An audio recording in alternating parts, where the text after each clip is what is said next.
Talked about those two systems last week. Today we're going to get into a few more. All right, we are going to talk about the circulatory and respiratory first. Okay. Now, a lot of these, it says they work together to maintain homeostasis. All of them say that. But the reason why we couple these together is because these two work more closely together, but do all your systems have to work together?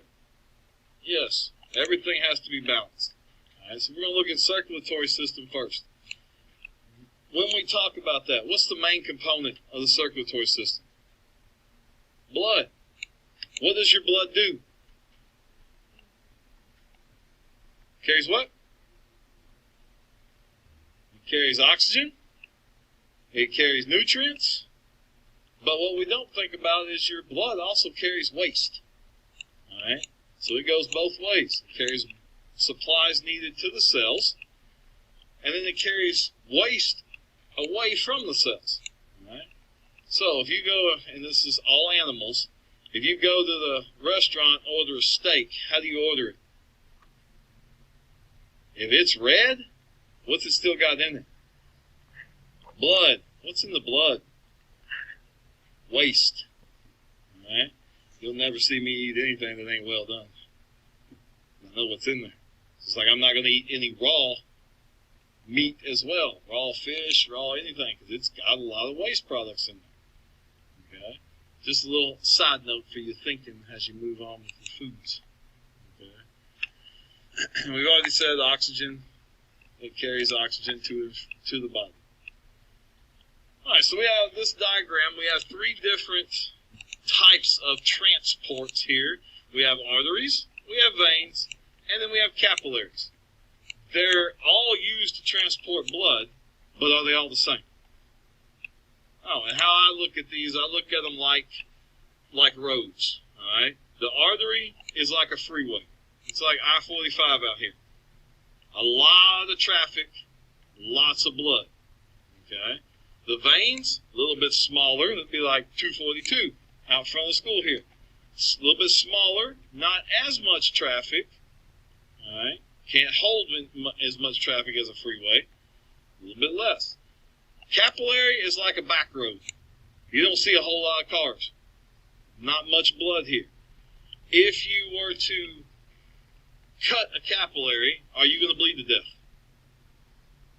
No. You're not. It's very little blood. Will you bleed? Yes. But will you bleed to death? No.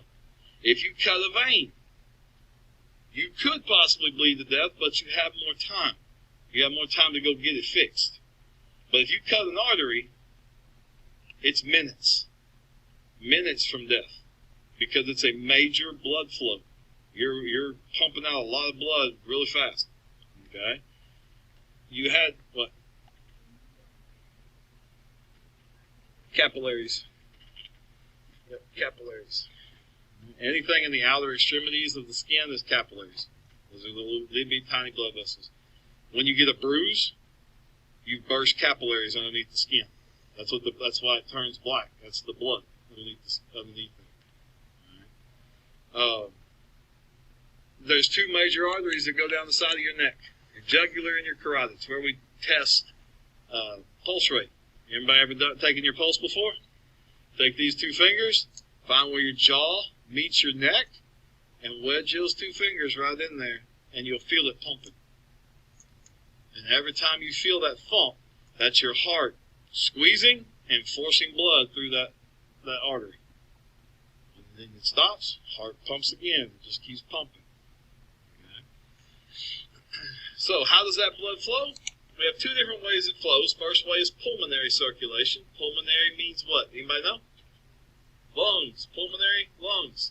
All right, this is where the blood goes from the heart to the lungs and back to the heart. So, all blood is not the same. On one side of your body, on one side of your heart, let me say that, you have arteries coming in that don't have any oxygen in them. That's the blue ones here. Okay? No oxygen. That blood has to be pumped back to the lungs so that it can be filled with oxygen. And once it's full, it goes back to the heart, and and then the heart's going to send it somewhere else. That flow from the heart to the lungs and back is called pulmonary circulation. Okay? It's taking that blood that is lacking oxygen, full of carbon dioxide, to the lungs so that the lungs can switch the gas out. Okay? Make sense? Well, blood is, and you don't think about this, some of your blood is a bluish tint because it doesn't have oxygen. But you never see that because if you cut yourself, what happens? It's exposed to what? Oxygen, so it turns red. Okay? It's got a bluish tint. It's not bright blue like that picture, but it has a bluish tint to it, right? Because it's lacking oxygen.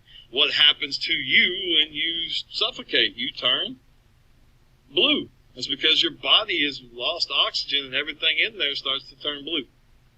Right, that's just the color it turns. I don't know why, but that's the color. Okay.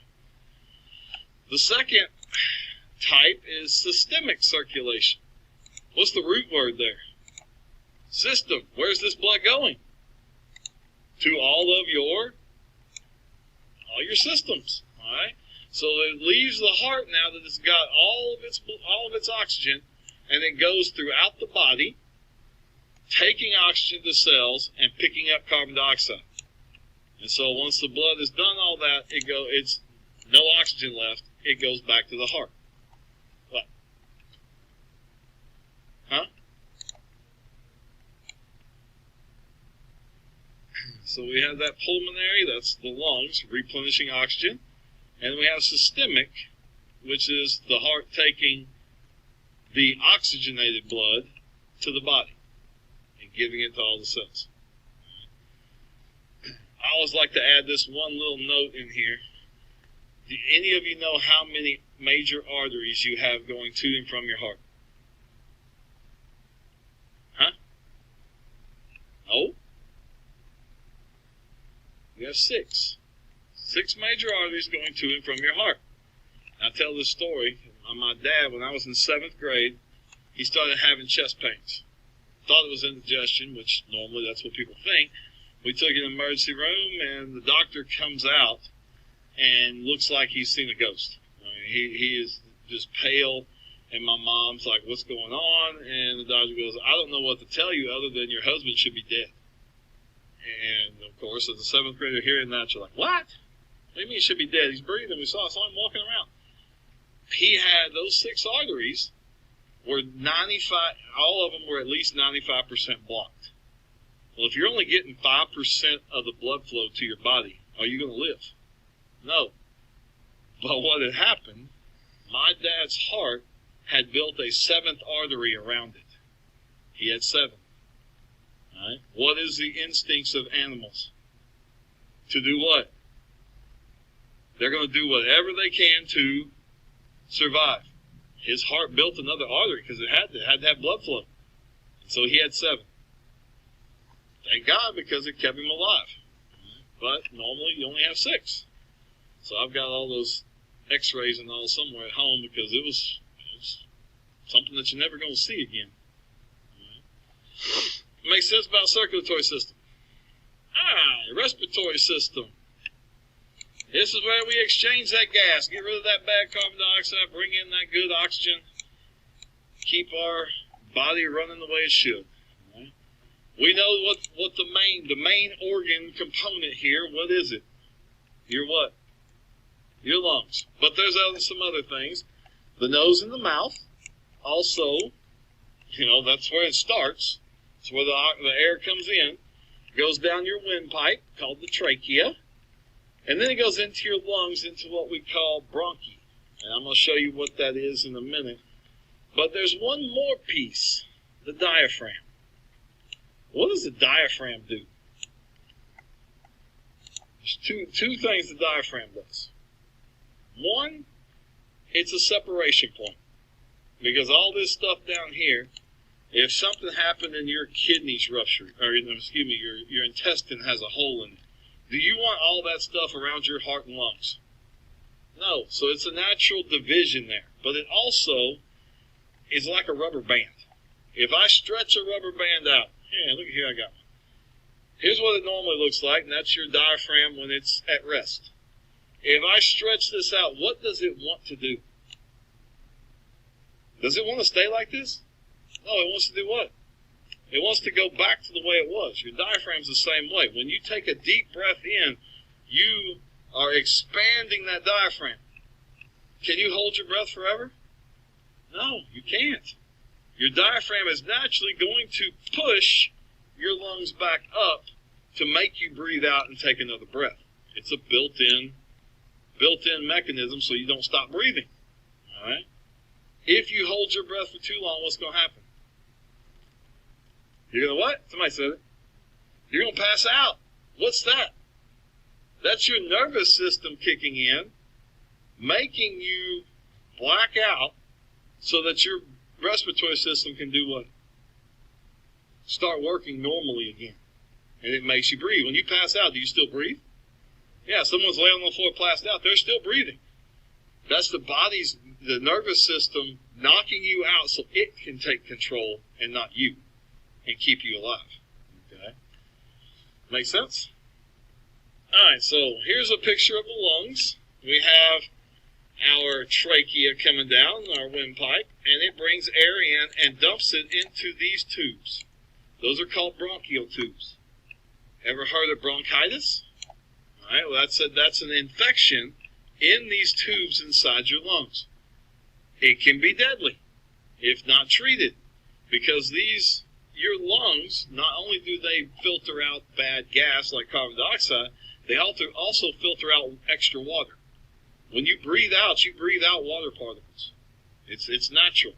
So if these guys are infected and you can't do that, that water stays in the lungs. And when water builds up in the lungs, it causes something else. Anybody know what that is? Starts with a P. Pneumonia. That's the buildup of, didn't know it started with a P, did you? Aha, P-N-E-U.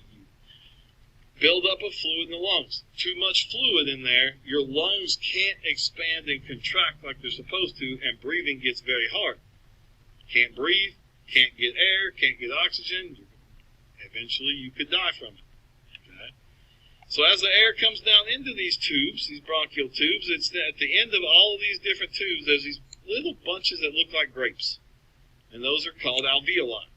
That's where the gas exchange happens, in these alveoli. Okay? How it happens is because inside your lungs are millions of capillaries, those little tiny blood vessels, and they come right up in contact with the alveoli. The blood that is going to your lungs has no oxygen, a lot of carbon dioxide. The inside your alveoli, a lot of oxygen. All right? So if we go back to diffusion, osmosis, and all that stuff from last semester, everything wants to be what? Yeah, it wants to be equal and balanced. So if I have a high concentration of oxygen on this side in the alveoli, which way does it want to go? It wants to go over here so it can balance out. Same with the carbon dioxide. And so we get that natural gas movement in and out. We don't have to do anything. The body doesn't have to do anything. It's all about diffusion, where it wants to move out and spread out. It doesn't want to be all clumped up inside there. Okay? And this happens every time you take a breath. You take a breath, you breathe it in, it's happened, your heart's beating, sending more blood to your lungs to get replenished. Okay? Make sense?